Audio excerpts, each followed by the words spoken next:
દરેક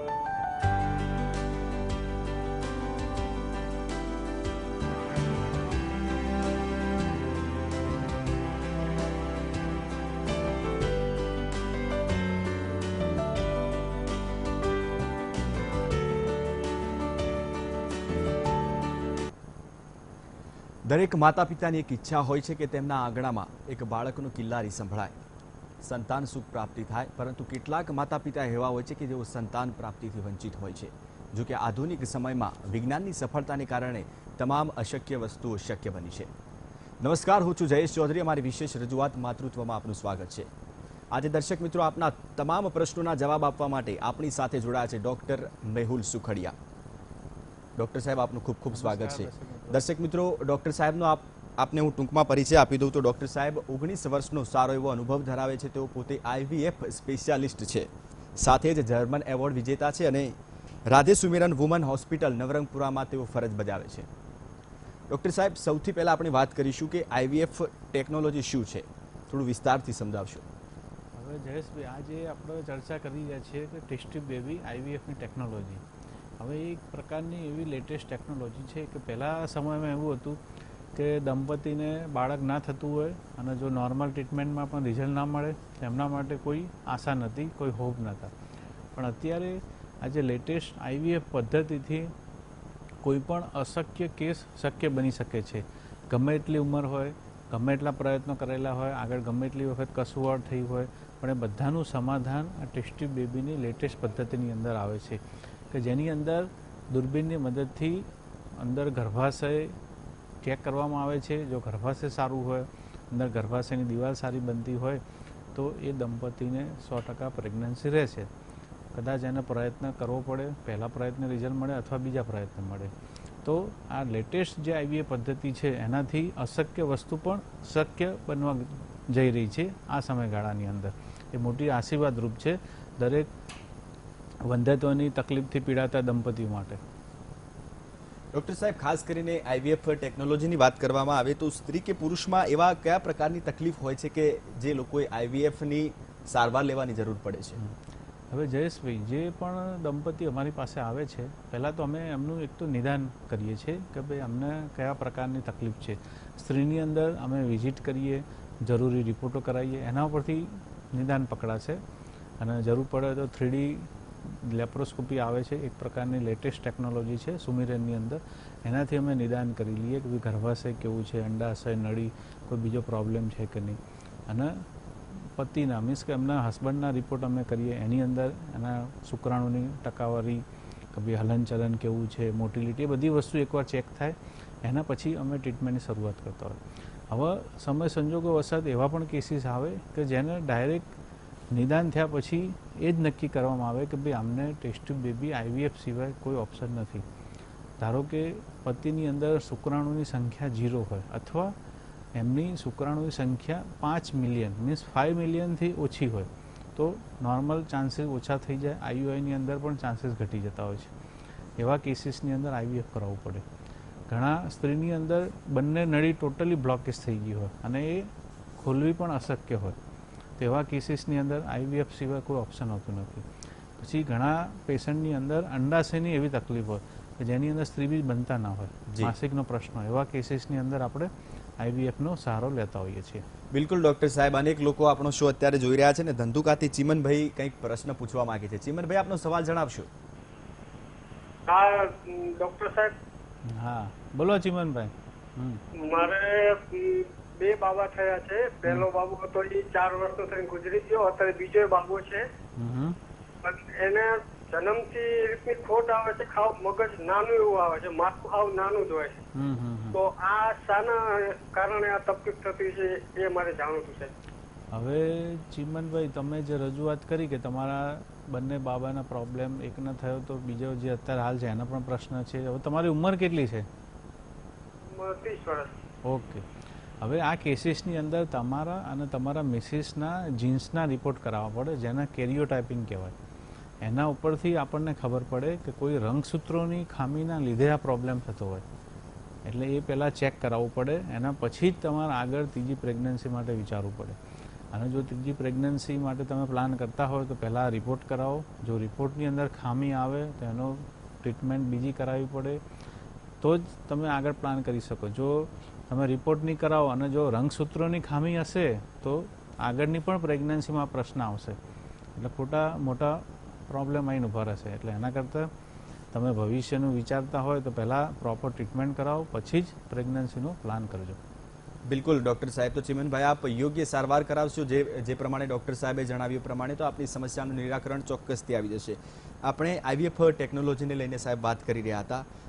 ખાસ કરીને આ ટેકનોલોજીની વાત કરવામાં આવે તો કેટલા તબક્કામાં આ ટ્રીટમેન્ટ હોય છે?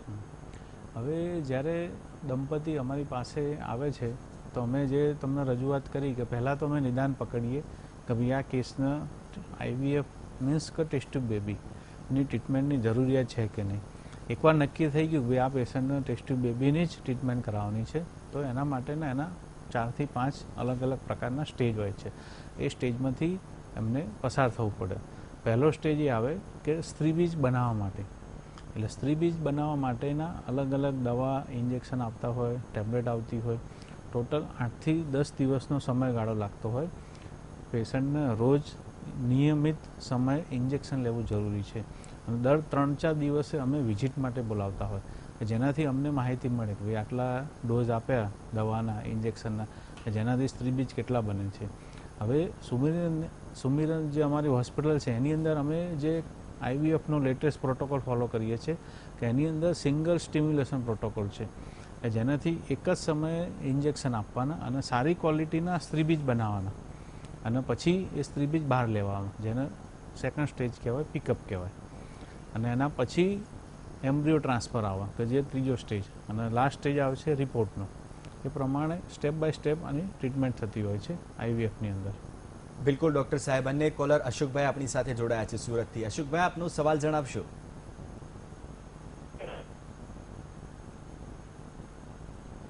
અશોકભાઈ, મારો અવાજ આપના સુધી પહોંચે છે? હેલો, આપના ટીવીનો વોલ્યુમ થોડોક ઓછો કરો અશોકભાઈ, અને આપનો સવાલ હું જણાવશો. બહાર જ ઉભો છું અત્યારે, એનો વોલ્યુમ ધીમો છે. હા હેલો, હા બોલો, તમારો પ્રશ્ન જણાવો અશોકભાઈ. મારે સર એવું છે કે મારા મેરેજ છે 3 વર્ષથી હશે, તો મેં 2-3 જગ્યાએ ટ્રીટમેન્ટ કરાવી તો એ લોકો IVF નું જ કહે છે. ઓકે, એવું મારા છે. મિસિસને પેલા જે બીજ બને ને એની સાઈઝ પૂરી નહીં થતી. બરોબર. પ્લસ બીજા નંબર માટે જે ગર્ભાશયની દિવાલ આવે ને એ હા. મતલબ એની સાઈઝ માટે જોઈને જરૂરી નથી બનતી. Okay okay. હવે અશોકભાઈ, તમારા મેરેજના 3 વર્ષ થયા, બરોબર? હવે તમારી અને તમારા મિસિસની ઉંમર કેટલી છે એનું જરા મને માહિતી આપો. મારી એજ છે 28 અને મિસિસની 26. ઓકે. અને એમના માસિકનો પ્રોબ્લેમ છે, અનિયમિત માસિક આવે? ના ના, માસિકનો પ્રોબ્લેમ છે. જો રેગ્યુલર દવા ચાલુ રાખે તો રેગ્યુલર થાય. નહીંતર 2 મહિના નીકળી જાય, 3 મહિના નીકળી જાય. હા, અને એમનું શરીર જે નોર્મલ કરતાં થોડું વજન પણ વધારે છે? હા હા, વજન વધારે છે. ઓકે. હવે જે તમે મને હિસ્ટ્રી આપી એના પરથી હું કહી શકું કે એમને PCODનો કેસ છે, પોલિસિસ્ટિક ઓવરિયન ડિસીઝ, PCOD કહેવાય, કે જેની અંદર સમયસર સ્ત્રીબીજ બને નહીં અને સ્ત્રીબીજ છૂટા ના પડે. એના લીધે પેશન્ટનું જે શરીરનું વજન હોય નોર્મલ કરતાં ઘણું વધી જાય, ખીલ વધારે થતા હોય, રૂંવાટી થાય અને માસિક અનિયમિત થઈ જાય. હવે આ કેસીસની અંદર પહેલાં હોર્મોનના રિપોર્ટ કરાવીને ચેક કરાવવું પડે કે કેવા પ્રકારનો સ્ટેજ છે PCODનો, કારણ કે એની અંદર પણ અલગ અલગ પ્રકાર હોય. પછી સાથે સાથે 3D લેપ્રોસ્કોપીથી ચેક કરાવવું પડે, એન્ડોસ્કોપી કરાવવી પડે કે જેનાથી અંદરની કોઈ બીજી માહિતી, કોઈ બીજો પ્રશ્ન નથી એ પણ એની માહિતી આપણે લેવી જરૂરી છે કે ભાઈ નળી ચાલુ છે, બંધ છે, ગર્ભાશયની દિવાલ પતલી છે તો એની અંદર ઘણીવાર જાળા બાજી ગયા હોય અને ગર્ભાશયની ચામડી સમયસર બનતી ના હોય. અને એ બધું નક્કી કર્યા પછી IVF માટે આપણે પ્લાન કરવું પડે. જો એ તમે ટ્રીટમેન્ટ આપણે રિપોર્ટ કરાવીએ, એન્ડોસ્કોપી બધું સારું આવે તો એના માટેના સ્પેશિયલ ઇન્જેક્શન આવે છે, એ આપીએ તો પણ નોર્મલ રીતે એમને પ્રેગ્નન્સી રહી શકે. એવું જરૂરી નથી કે IVF જ કરાવવું પડે, પણ જો રિપોર્ટ પ્રોપર ના હોય તો જ આપણે IVFની ટ્રીટમેન્ટનો સહારો લેવો પડે. અને બીજું, એમને થોડું વજન ઉતારવાની સલાહ આપો કે જો વજન 5-7 કિલો ઘટશે તો પણ રિઝલ્ટ તમને સારું મળી જશે. બિલકુલ અશોકભાઈ, આશા રાખીએ છીએ કે આપના સવાલનો જવાબ મળી ગયો હશે અને આપ વધુ જાણકારી માટે રાધે સુમિરન હોસ્પિટલનો સંપર્ક કરી શકો છો. સાહેબ, આપણે IVF ટ્રીટમેન્ટને લઈને વાત કરી રહ્યા હતા. પ્રથમ તબક્કાની આપણે વાત કરી. હવે બીજા તબક્કાની વાત કરીએ તો બીજા તબક્કામાં કયો તબક્કો હોય છે? બીજો તબક્કો હવે જે ફર્સ્ટ સ્ટેજ હોય છે કે જે આપણે ચર્ચા કરી કે ભાઈ ઇન્જેક્શનો આપવાના હોય છે. હવે એની અંદર બીજો તબક્કો એ આવે કે કેવા પ્રકારના ઇન્જેક્શન આપવાથી સ્ત્રીબીજની ક્વોલિટી સારી મળે. કારણ કે આપણો આશય અમારો એ જ હોય છે કે સારામાં સારા ક્વોલિટીના સ્ત્રીબીજ મળી જાય તો ગર્ભ સારા બનશે. અને ગર્ભ સારો બનશે કારણ કે ટેસ્ટ ટ્યુબ બેબીની અંદર 80 થી 85% એમ્બ્રિયો જે ગર્ભ હોય એના આધાર મેઇન છે. જો ગર્ભની ક્વોલિટી સારી હશે તો ટેસ્ટ ટ્યુબ બેબીમાં પહેલા અથવા બીજા પ્રયત્નમાં જ રિઝલ્ટ મળી જશે. પણ જો એમ્બ્રિયો સારા નહીં હોય, ગર્ભ સારા નહીં હોય તો આપણને રિઝલ્ટ નહીં મળે. બિલકુલ ડૉક્ટર સાહેબ. અન્ય કોલર આપણી સાથે જોડાયા છે, પ્રતીક્ષાબેન જોડાયા છે સુરતથી. પ્રતીક્ષાબેન, આપનો સવાલ જણાવશો.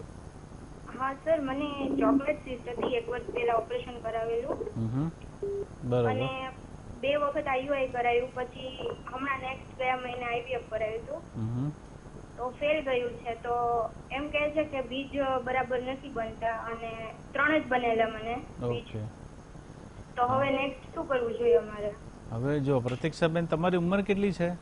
29 વર્ષ. 29 વર્ષ. અને માસિક રેગ્યુલર આવે છે? અને હજુ માસિક વખતે દુખાવો થાય પેડાની અંદર સખત કે હવે દુખાવો? એટલો બધો નહીં આમ. ઓકે. એટલે બીજી જગ્યાએ બતાવ્યું તો એમણે એમ કીધું કે ફરી વખત કરાવવું પડશે ઓપરેશન અને હવે તમારે નેક્સ્ટ પાછું આઈવીએફ કરાવવું પડશે એમ કે. હા, એટલે પણ ઓપરેશન કરાવવાનું કારણ શું? કારણ કે ચોકલેટ સિસ્ટ ફરીથી થઈ છે? હા, એમ કહે છે કે નાની નાની થઈ છે ફરી. હા, અને તમારો જે હોર્મોનનો રિપોર્ટ હોય એમાં એક સ્પેશિયલ રિપોર્ટ આવે જેનું નામ છે AMH. એ કરાયેલો છે? કંઈ આઈડિયા છે તમને?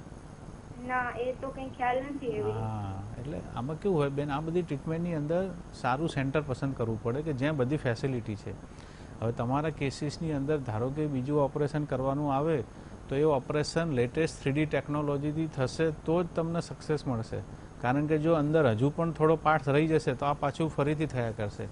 કારણ કે જે ચોકલેટ સિસ્ટ છે ને એ રિકરન્સ વસ્તુ, એટલે એનો અર્થ શું થયો કે એકવાર થયા અને જો પ્રેગ્નન્સી ના રહે 6-12 મહિના તો ફરીથી થાય. કારણ કે જે માસિક આવે છે ને એનો બગાડ અંદર ભેગો થાય છે, એટલે વસ્તુ ચાલ્યા જ કરવાની. હવે માસિક ક્યારે રોકાશે કે જ્યારે પ્રેગ્નન્સી રહેશે. એટલે આવા કેસીસની અંદર અમે શું કરીએ કે 3Dથી બધું પહેલાં ક્લિયર કરીએ અને તરત એને પ્રેગ્નન્સી માટે ટ્રીટમેન્ટની શરૂઆત કરીએ. હવે તમારો હોર્મોનનો રિપોર્ટ પણ હજુ કરાયો નથી, એ જોવો પડે કે જો અંડાશયની ક્વોલિટી કેટલી છે. જે તમને કીધું કે 3 જ બીજ મળ્યા એટલે ઘણા ઓછા બીજ કહેવાય. એટલે એનો શું થયું કે પુઅર ઓવર એન્ડ રિઝર્વ.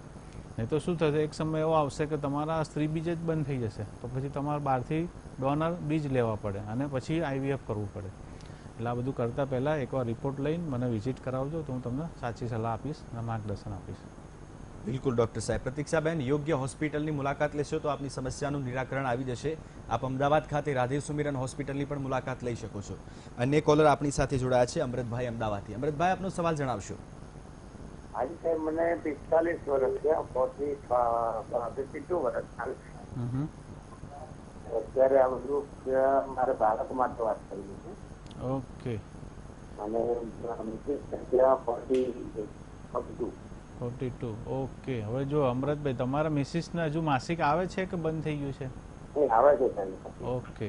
આ તો હવે માસિક આવતું હોય અને ગર્ભાશયનું અમે જે ચેક કરીએ એન્ડોસ્કોપીથી, જો ગર્ભાશય સારું હોય, બીજી કોઈ તકલીફ ના હોય તો આપને 100% IVFની અંદર રિઝલ્ટ મળે. એટલે એકવાર આપણે પહેલાં તમારા જે સિમેન રિપોર્ટ કહેવાય વીર્યનો એ ચેક કરવો પડે, બેનની સોનોગ્રાફી, દુર્બીનની તપાસ કરવી પડે. એના ઉપરથી અમે નક્કી કરીને તમને સલાહ આપીએ કે ભાઈ કેવા પ્રકારની ટ્રીટમેન્ટ કરશું કે જેનાથી તમને રિઝલ્ટ મળશે. બરાબર. બિલકુલ ડૉક્ટર સાહેબ, તબક્કાની વાત કરી રહ્યા હતા આપણે. તો IVF ટ્રીટમેન્ટનો ત્રીજો અને ચોથો તબક્કો શું હોય છે? હવે જે આપણે શરૂઆતમાં ચર્ચા કરી કે પહેલાં તો બીજ બનાવવાના હોય, એ એનો ફર્સ્ટ સ્ટેજ છે. એની અંદર સારી ક્વોલિટીના ઇન્જેક્શન લેવા પડે કારણ કે એની અંદર અલગ અલગ પ્રકારના ઇન્જેક્શન આવતા હોય. એટલે એ નક્કી કર્યા પછી બીજ ઉત્તેજિત થશે એટલે બીજ બની જશે અને પિકઅપ કહેવાય, જે સેકન્ડ સ્ટેજ છે. એટલે પેશન્ટને એડમિટ થવું પડે ભૂખ્યા પેટે અને હળવો એનેસ્થેસિયા આપવો પડે અને જે સોનોગ્રાફી મશીન હોય એના ઓબ્ઝર્વેશનથી એ સ્ત્રીબીજ બધા બહાર લેવાના લેબોરેટરીની અંદર. અને પછી જે ત્રીજો સ્ટેજ આવ્યો એનો વિટ્રિફિકેશન, મીન્સ કે જે ગર્ભ બનાવવામાં આવે છે. એટલે જે સ્ત્રીબીજ બહાર લીધા અને એ જ વખતે એમના મિસ્ટર જે પેશન્ટ હોય એના ઘરવાળાનું વીર્ય લેવાનું હોય. કોઈ સંજોગો વસાત પ્રોબ્લેમ હોય તો ડોનર લેવામાં આવે અથવા જો એજોસ્પર્મિયા હોય તો એમની બાયોપ્સીમાંથી શુક્રાણુ લઈ અને પછી ગર્ભ બનાવવામાં આવે છે લેબોરેટરીની અંદર. બિલકુલ ડૉક્ટર સાહેબ, આગળ પણ આપણે ચર્ચા ચાલુ રાખીશું, પરંતુ રોકાઈશું એક નાનકડા બ્રેક માટે. અદ્યતન ટેકનોલોજીના કારણે નિઃસંતાન પરિવારોએ હવે આ સમસ્યાનો સામનો નહીં કરવો પડે, કારણ કે અમલમાં આવી છે આઈવીએફ ટેકનોલોજી. આપણી સાથે ચર્ચા કરવા માટે ડૉક્ટર મેહુલ સુખડિયા જેવા આઈવીએફ સ્પેશિયાલિસ્ટ જોડાયેલા છે. ડૉક્ટર સાહેબ, એક કોલર આપણી સાથે જોડાયા છે વડોદરાથી, હરીશભાઈ. હરીશભાઈ, આપનો સવાલ જણાવશો. હા સર, મારો પ્રોબ્લેમ એ છે કે મારી ઉંમર 40 છે, મારી વાઈફની ઉંમર 39 છે. હવે અમારે એક બાળક હતું, એ એક્સપર્ટ થઈ ગયું છે, તો બીજું બાળક થતું નથી. 7 વર્ષ થઈ ગયા છે. હવે બધી હોસ્પિટલોની એ કરી છે અને હોસ્પિટલ દવાઓ બધી કરી છે, સોનોગ્રાફી કરી છે, પણ સર હજુ મારો પ્રશ્ન સોલ્વ થતો નથી. હવે જો હરીશભાઈ, તમે જે ચર્ચા કરી, હવે તમારા મિસિસને હજુ માસિકને રેગ્યુલર આવે છે અત્યારે? હા, રેગ્યુલર આવે છે, પણ એમાં થોડી તારીખો ચેન્જ થાય છે. ઓકે. હવે એની અંદર હા, બરોબર. હવે એમના હોર્મોનના રિપોર્ટને કરાયેલું છે, પછી નળીને નળી ચેકઅપ પણ કરાય છે. નળી બંને ચાલુ છે? નળી પણ ચેકઅપ કરાય છે. હવે હોર્મોનની અંદર AMH નો રિપોર્ટ કરાયેલો છે કે તમને ખ્યાલ છે? એવો કંઈ સ્પેશિયલ રિપોર્ટ આવે છે? હા, બેનના એમના બધા રિપોર્ટો કરાવ્યા સર મેં. ના, એટલે પણ હવે આમાં કેવું થાય, ઉંમર 39 છે ને, એટલે 40 આસપાસ થાય ને, એટલે જે સ્ત્રીબીજની ક્વોલિટી હોય ને એની અંદર પ્રોબ્લેમ થઈ જાય. એના લીધે આ સેકન્ડ ટાઈમ પ્રેગ્નન્સી રહેતી ના હોય, એટલે એના માટે આખી એની ટ્રીટમેન્ટ અલગ કરાવવી પડે. હવે જો એ રિપોર્ટ ના કરાયો હોય તો તમે લખી લો AMH રિપોર્ટ, અને કરાવીને પછી તમે મને મેસેજ આપજો, એટલે હું તમને કહીશ કે રિપોર્ટ કેટલો આવે છે. એના ઉપર આખી ટ્રીટમેન્ટ નક્કી થાય કે ભાઈ નોર્મલ ટ્રીટમેન્ટથી આપણને રિઝલ્ટ મળશે, IVF કરાવવી પડશે, કે બીજી જે પણ ટ્રીટમેન્ટ એડવાન્સ કરવી પડે. કારણ કે ઉંમર સાથે જે હોર્મોન લેવલ હોય સ્ત્રી અને પુરુષ, એની અંદર સમય પ્રમાણે થોડો વધઘટ થતો હોય, ફેરફાર થતો હોય, એટલે ખાસ ચેક કરાવવું પડે અને એનું કારણ જાણવું પડે કે ભાઈ એક પ્રેગ્નન્સી રહી પણ હવે બીજી નથી રહેતી, તો એનું કયું રીઝન છે. એ રીઝન જો આપણે નહીં પકડાય અને એમને તમે દવા લેશો 2-4 મહિના, પછી બીજા ડૉક્ટર જોડે જશો, તો એમ કંઈ ટ્રીટમેન્ટનો આપણને રિઝલ્ટ નહીં મળે. એટલે એક જગ્યાએ તમે વ્યવસ્થિત ટ્રીટમેન્ટ કરાવો અથવા બધા રિપોર્ટો લઈને એકવાર વિઝિટ કરાવો, તો હું તમને જે છે માહિતી આપી દઈશ સાચી. હરેશભાઈ, આપે જણાવ્યું કે અનેક હોસ્પિટલોની મુલાકાત લીધી, પરંતુ આપની સમસ્યાનું નિરાકરણ નથી આવ્યું. આપ એકવાર રાધે સુમિરન હોસ્પિટલની મુલાકાત લઈ શકો છો, કારણ કે ડૉક્ટર મેહુલ સુખડિયાએ અનેક અશક્ય કેસને પણ શક્ય બનાવ્યા છે. ડૉક્ટર સાહેબ, અન્ય એક કોલર આપણી સાથે જોડાયા છે કામરેજથી, મિતેશભાઈ. મિતેશભાઈ, આપનો સવાલ જણાવશો.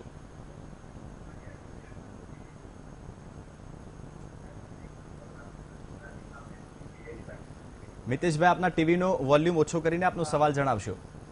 હા સર, મારી બેન છે ને, હેલો, તો મારી સિસ્ટરને છે ને. હા, બોલો. મિતેશભાઈ, સૌપ્રથમ આપ આપના ટીવીનો વોલ્યુમ ઓછો કરી દો અને ત્યારબાદ આપનો સવાલ જણાવો. હા સર, મારી બેનને છે ને તો 2 વર્ષ મેરેજ થઈ ગયા છે, તો પ્રેગ્નન્સી રેડી નથી. બરોબર. હા, તો હવે તો હા, બોલો. મારી સિસ્ટરના છે ને તો 2 વર્ષ થઈ ગયા મેરેજ ને, તો એમને પ્રેગ્નન્સી રેડી નથી. તો તમે ટ્રીટમેન્ટ ને કરાયેલું છે મિતેશભાઈ? ખ્યાલ છે એમને? દવા ચાલુ છે? સર હા, દવા ચાલે છે એક જગ્યા પર. જે તમારી રીતે જો સ્ટેપ બાય સ્ટેપ તમારી જે તમે વાત કરી રહ્યા છો ને તે રીતે દવા ચાલે છે, અને એના બીજના કણ છૂટા નહીં પડતા હતા, તો ઇન્જેક્શન મુકાયું છે એને, તો એ બીજ છૂટા પડી ગયા છે. તો કેટલા સમય સુધીમાં આપણને રિઝલ્ટ મળશે? હવે જુઓ મિતેશભાઈ, તમે જે કહ્યું કે ટ્રીટમેન્ટ ચાલે છે, જો બધા રિપોર્ટ કરાયા હોય, દુર્બીનની તપાસ થઈ ગઈ હોય, કે તમારા જીજાજીનો રિપોર્ટ પણ નોર્મલ હોય, જો બધી વસ્તુ સારી હોય અને તમે ટ્રીટમેન્ટની શરૂઆત કરો તો મિનિમમ 3 થી 6 મહિનાની અંદર રિઝલ્ટ મળી જાય. પણ હવે જો 3 થી 6 મહિનામાં રિઝલ્ટ નથી મળતું, એનો અર્થ કે ક્યાંક નિદાનમાં તકલીફ હોય, અથવા 10% એવા કેસીસ હોય કે જેને અનનોન ઇટિયોલોજી કહેવાય, ઇડિયોપેથિક ઇન્ફર્ટિલિટી, કે વણ ઉકલ્યા કેસ. તેવા સમયની અંદર કાઉન્સેલિંગ બહુ મહત્ત્વનો ભાગ છે. સ્ટ્રેસ ફ્રી રહેવું પડે. પછી અમુક હોર્મોન જો ઇમ્બેલેન્સ થઈ ગયા તો એનો સુધારો કરવો પડે. ખોરાકની અંદર ચેન્જીસ કરવા પડે, કારણ કે અમુક વસ્તુ કેવી છે, એ કુદરતી છે. હવે જો એની અંદર તમે આપણો સ્ટ્રેસમાં આવી જઈશું, ઉતાવળ કરશું, તો આપણું કામ નહીં થાય. પણ જો નિદાન પ્રોપર નહીં હોય અને અંદર કોઈ તકલીફ હશે અને જો દવા ચાલતી હશે તો આપણને રિઝલ્ટ નહીં મળે. પહેલાં પ્રોપર ડાયગ્નોસિસ, નિદાન બહુ મહત્ત્વની વસ્તુ છે. એકવાર થઈ જાય એના બેઝ ઉપર ટ્રીટમેન્ટ ચાલુ કરવી તો રિઝલ્ટની શક્યતા ઘણી વધી જાય અને આપણે રિઝલ્ટની નજીક જલ્દી પહોંચી શકીએ. બિલકુલ ડૉક્ટર સાહેબ, આગળ પણ આપણે ચર્ચા ચાલુ રાખીશું, પરંતુ તે પહેલાં રોકાઈશું એક બ્રેક માટે. Welcome back. આઈવીએફ ટેકનોલોજીને લઈને આપણે ચર્ચા કરી રહ્યા છીએ ને આપણી સાથે જોડાયેલા છે IVF specialist doctor Mehul Sukhadia. Doctor સાહેબ, અન્ય કોલર આપણી સાથે જોડાયા છે હુસેનભાઈ મહુવાથી. હુસેનભાઈ, આપનો સવાલ જણાવશો. જી સાહેબ, મારા સિસ્ટરને લગ્ન કર્યા તેને 7 વર્ષ જેવું થયું છે અને તેમને અત્યારે મતલબ કોઈ ઓલાદ નથી.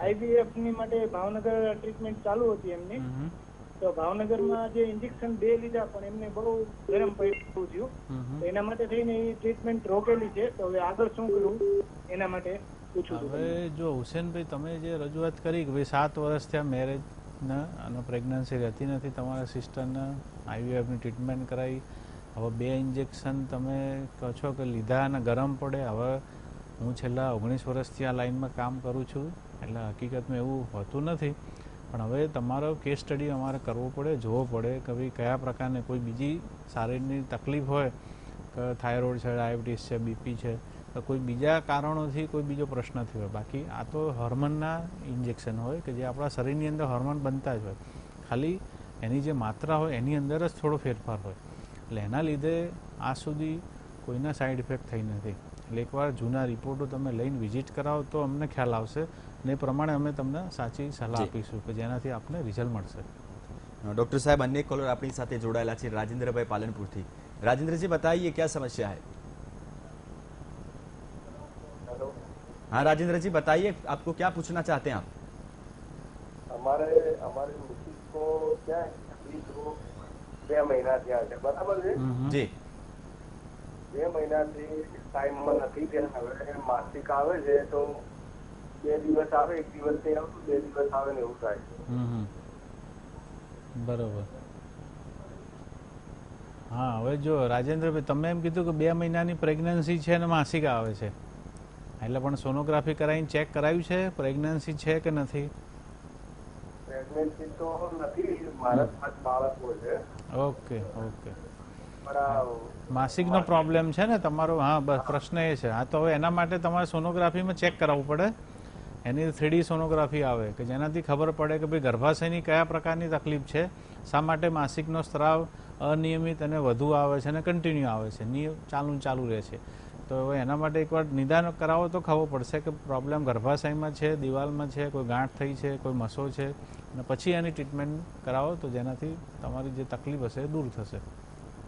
બિલકુલ ડૉક્ટર સાહેબ, આપ અહીંયા આવ્યા, આપનો કિંમતી સમય ફાળવ્યો અને આટલી માહિતી આપી તે બદલ આપનો ખૂબ ખૂબ આભાર. તો દર્શક મિત્રો, આપને પણ આવી કોઈ સમસ્યા હોય, આવા કોઈ પ્રશ્નો હોય તો ડૉક્ટર સાહેબનો વ્યક્તિગત સંપર્ક કરી શકો છો, અથવા તો રાધે સુમિરન હોસ્પિટલની મુલાકાત લઈ શકો છો. દર્શક મિત્રો, નિઃસંતાન એ કોઈ શ્રાપ નથી, એક સમસ્યા છે. અમારી વિશેષ રજૂઆતમાં બસ આટલું જ. રજા આપશો. નમસ્કાર.